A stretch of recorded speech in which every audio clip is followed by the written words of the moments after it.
Behind me is the north parking lot of St. John Lutheran Church. I can't even say anything bad about the church because it's mine and Will's and Bill's. So the house here, you see here, was on this site. The house was built by Zeno Brown in 1888. It's a fantastic Queen Anne house. It was built in 1888. So it was really the first house built in the neighborhood. Now Zeno Brown was the son-in-law of another, well, a gentleman actually I've already referenced, D.T. Hedges, Daniel T. Hedges, who was another real estate investor along with Pierce, helped establish Pierce's addition. Zeno Brown only lived in this house for a short while. When the panic happened in 1893, he up and left. Like actually, a lot of people we're going to hear about on this tour. Oh, and you can see also, this is a note. I love to show people what you can see in the back. You can see the peak of a house, and that green house over there is, of course, still there.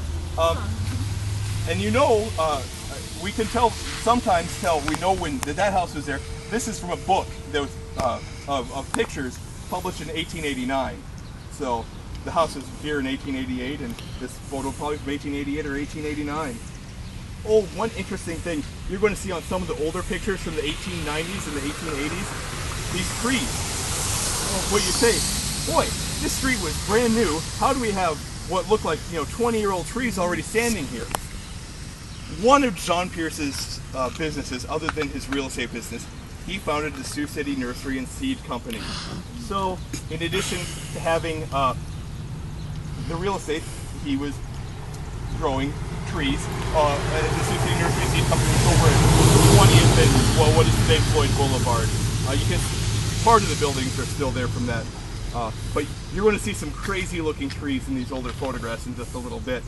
I think we'll keep on heading down the street though. So when did they put it down? I'm thinking I think it was in the 70s. Yeah. Well, they didn't tear it down to make a parking lot, did they? The woman who lived here did give it to the church. Okay. Tom, the trees from his seed company are the existing trees today. The newer ones, are they offspring of those previous? What happened? I'm going to assume that these were all elm trees and died back in the 60s and 70s. That's elm. So these trees were all planted in the 70s.